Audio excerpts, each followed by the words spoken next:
Poison Study by Maria V. Snyder. Audiobook by Cinna. Chapter 27.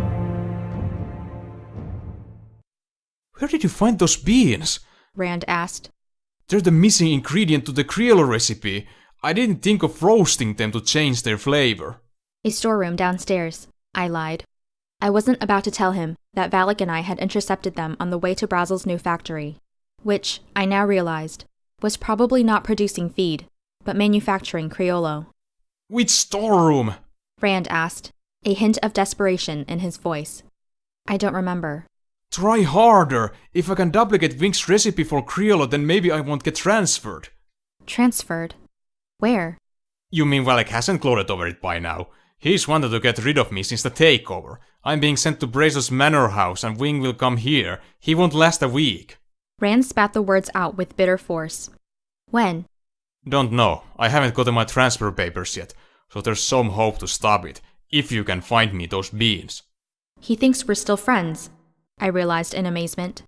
Even after admitting to poisoning me and accusing me of loving his enemy, he believes I'll do it for him. I had no response. I stalled. I'll try, I said, then made a hasty exit. The first flicker of dawn was cresting the Soul Mountains as I arrived at Valek's suite, unseen. The tall windows in the living area faced east, and in the weak gray light, I saw Valek's profile as he sat on the couch, waiting for me. Back so soon? He asked. Too bad. I was just about to organize a search for your dead body. What happened when you knocked on the Southerner Magician's door to sacrifice yourself? Did they kick you out thinking you too half-witted to waste their time on? I plopped on a chair to wait out Valek's sarcastic lecture. No excuse I could offer would satisfy him. He was right. Going out alone had been a foolish thing to do, but logic and an empty stomach were like oil and water. They didn't mix. When he was quiet, I asked, "Are you done?" What, no rebuttal? I shook my head. Then I'm finished. Good. Since you're already in a bad mood, I might as well tell you what happened while I was in the kitchen. Actually, 2 things. One bad, one good. Which would you like to hear first? The bad. That allows me the hope that the good will balance things out. Valek answered. I braced myself and admitted to revealing his undercover operation. Valek's face hardened. It's your fault. I was defending you, I blurted. He paused. I'm protecting my honor, you exposed months of work. I should be flattered. You should, I said. I wasn't about to feel guilty. If he hadn't tested my loyalty with Star, and then used me to further his investigation, he wouldn't be in this situation. His shoulders drooped as he leaned back on the couch, kneading his temples. I hadn't planned on making arrest till later this month. Better implement my cleanup plan before Rand has a chance to alert Star. Valek rubbed his eyes. Still, this might be a benefit.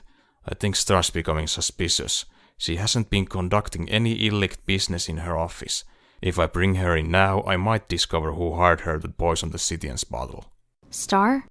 How? She has a Sounder assassin in her employ. He will be the only one with the skill and the opportunity. I'm sure the poisoning wasn't a result of Star's personal political views. Her organization will do anything for anybody for the right price. I must find out who would risk so much to compromise the delegation. He stood up, energized. What's the good news? The mystery beans are an ingredient in making Criollo. Then why did Brazel lie on his permit application? There's no law against manufacturing a dessert. Valek said, matching my leap of logic about the true nature of Brazel's factory. Perhaps because the beans are imported from Scythia, I theorized. That would be illegal. At least until the trade treaty is finalized. Maybe Brazel's been using other southern ingredients or equipment as well. Possible, which is why he was so eager to have a treaty. You'll have to take a good look around when you visit the factory. What? The commander has scheduled a trip to MD5 when the Southerners leave, and where the commander goes, you go. What about you? You're going too, aren't you? The panic welling in my throat made my voice squeak. No, I've been ordered to stay here.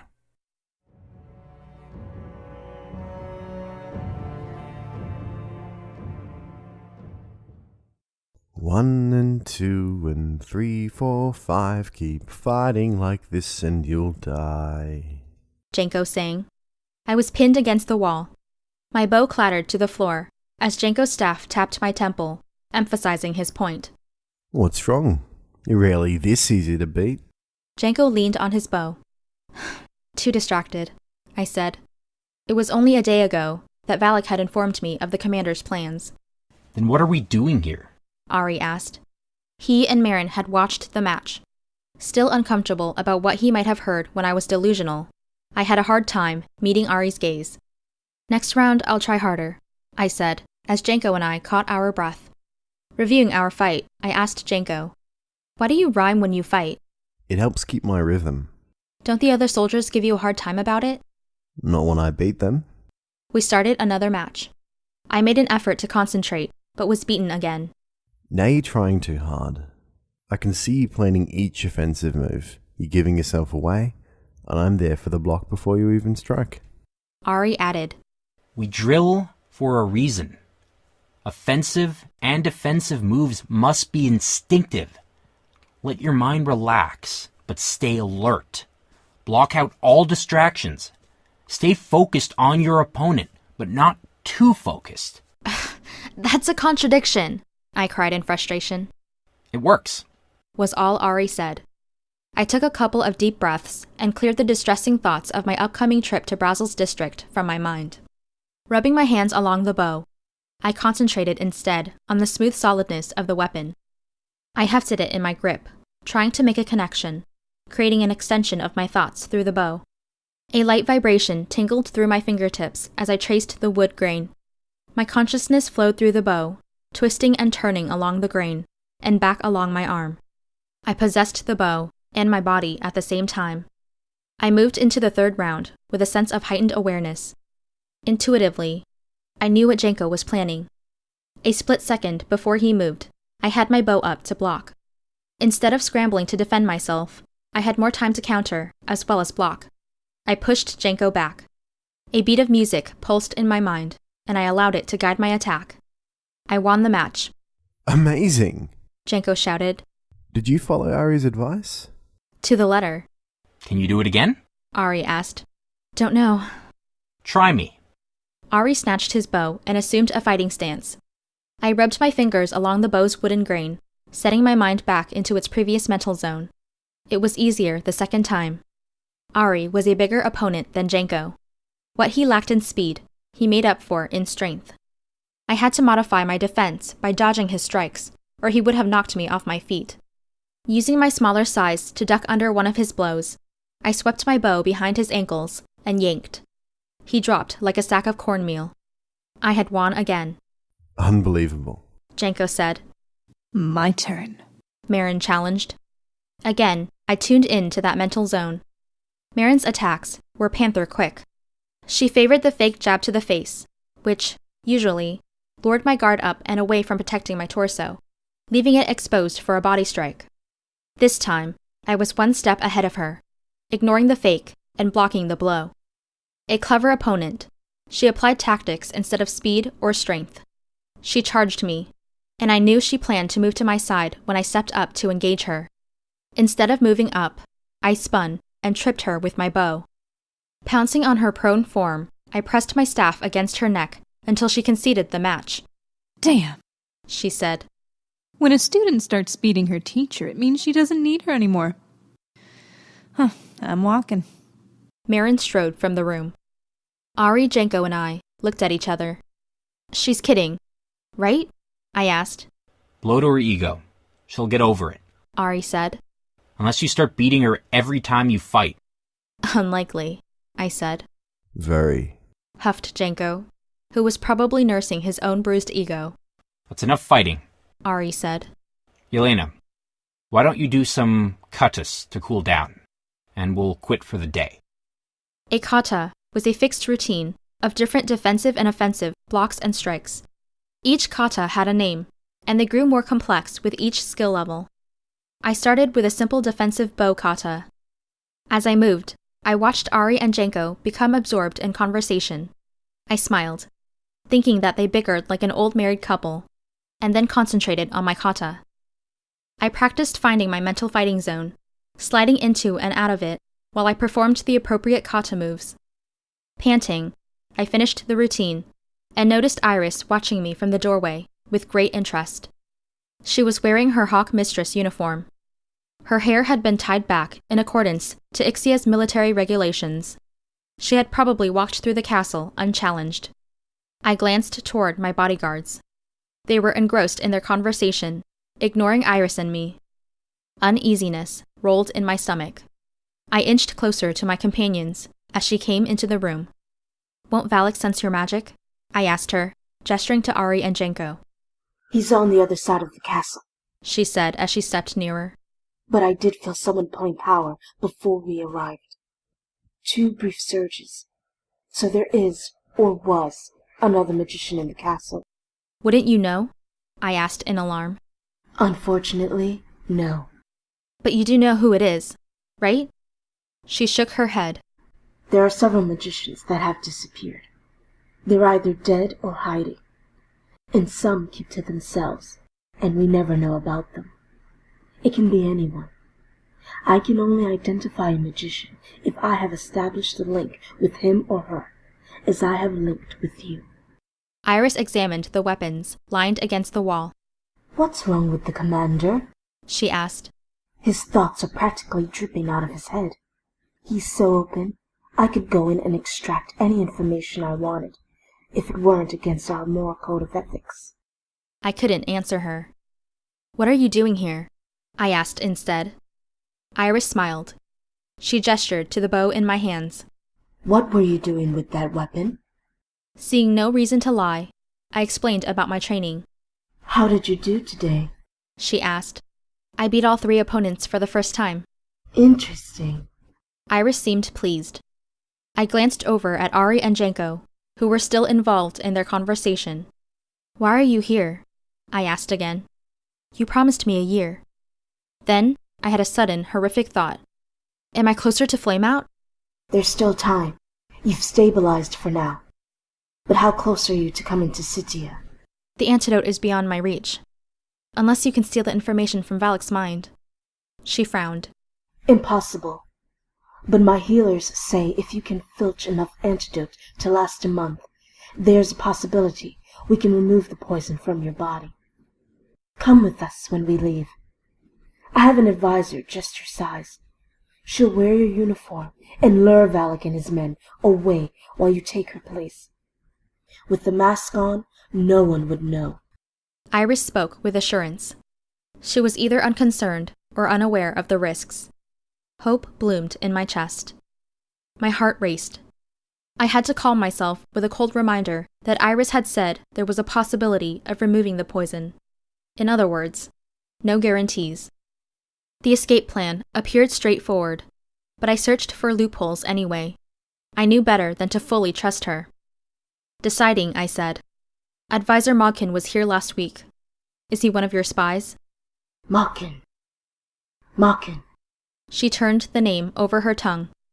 "Tall, with gray eyes, and wears his long black hair in a single braid?" I formed a picture of him in my mind. Valek said he has power. "Kangum. How unoriginal. He dropped from sight 10 years ago. There was a big scandal about his alleged involvement with some kidnapping ring. Oh." Irys inhaled sharply and studied my face. Giving her head a tight shake, she asked with keen interest. "So where has he been hiding?" "MD5. Is he wanted?" "Only if he becomes a danger to Sitia. But that explains why we've been picking up occasional flares of magic from that direction." She cocked her head, as if straining to hear some faint music. "There is a faint flow of magic to the castle.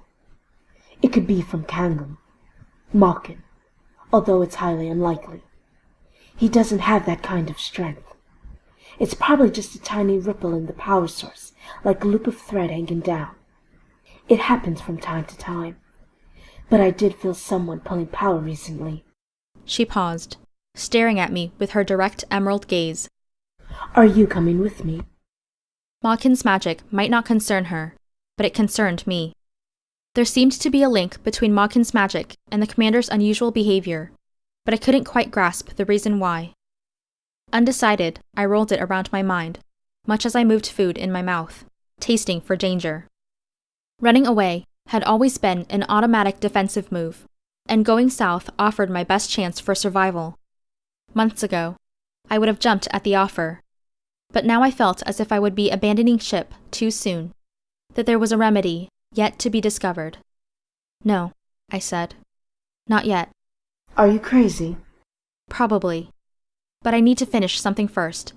Then I'll keep my promise and come to Cydia. If you're still alive. Maybe you can help me. Is there some way I can shield my mind from magical influence? Irys cocked her head. You're worried about Kangum? Very. I think so. You're strong enough to handle it. She handed me the bow. Do one of your katas, eyes closed, and clear your mind. I started a blocking bow kata. Imagine one brick. Place the brick on the ground, and then make a row of them. Use an imaginary modar. Build another row. Keep building until you have a wall as high as your head. I did as she instructed, and heard a distinct tone as each brick was laid. A wall formed in my mind. Stop, she ordered. Open your eyes. My wall disappeared. Now block me. Loud music vibrated in my head, overwhelming me. Imagine your wall! Irys shouted. My brick defense flashed complete in my mind. The music stopped mid-note. Very good. I suggest you finish your business and escape south. With that kind of strength, if you don't achieve complete control of your magic, someone else might grab it and use it, leaving you a mindless slave. Annoyance quirked her face as she spun on her heel and left the training room. The moment the door clicked into place, Ari and Janco ended their conversation and blinked as if they had just woken from a deep sleep. Done already? How many katas? Ari asked. I laughed and put my bow away. Come on, I'm hungry.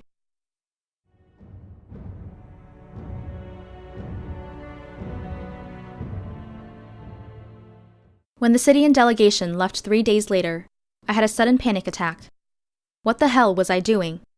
My one perfect opportunity for escape had slipped away to the south, while I remained behind, preparing to leave for Brazil's Manor. Irys had been right. I was crazy. My breath hitched every time I thought of the trip. The commander's retinue was scheduled to depart in the morning. I rushed around the castle, packing my own special provisions for the journey. Delana's sorrowful face greeted me when I stopped by her room for some traveling clothes. Rand's paperwork had been finalized, she said. He was coming with us. I requested a transfer, but I doubt it'll be approved, Delana said, as she searched through her piles of clothing. If only the lad had married me, then we wouldn't be in this predicament. There's still time to submit the application. If it's approved, you can travel to MD5 for the wedding. He doesn't want to let anyone know how much he cares for me. He's worried that my safety might be used as leverage against him. She shook her head, refusing to be cheered, even when I told her that the new trade treaty with Cydia would allow silk to be imported. The Southern Treaty was a simple exchange of goods. Specific items were listed. Only merchants with the proper permits and licenses would be able to buy and sell these items at a fixed price. All caravans would be subject to inspection when crossing the Ixian border at the approved locations. Rand's cup of coffee was only a few months away, but I doubted he would brew some for me, since I hadn't spoken to him since our argument in the kitchen. I couldn't get him more beans, and I couldn't explain why. The morning of our departure was gray and overcast, hinting at snow. The cold season was beginning, which usually indicated the end of travel, not the onset of it. The snows would most likely keep the commander's retinue at Brazil's until the thawing season. I shuddered at the thought. Valek stopped me before I left our suite. This is a very dangerous trip for you. Maintain a low profile and keep your eyes open. Question thoughts in your mind, they might not be your own. He handed me a silver flask. The commander has your daily dose of antidote, but if he forgets to give it to you, here's a backup supply. Tell no one you have it and keep it hidden. For the first time, Valek trusted me. The metal flask felt warm in my hands. Thanks. A feather of fear brushed my stomach as I packed the flask into my backpack. Another danger I hadn't recognized. What else had I missed? Wait, Yelena, there's one more thing. Valek's manner and tone were strangely stiff and formal. I want you to have this. He extended his hand. On his palm sat the beautiful butterfly he had carved.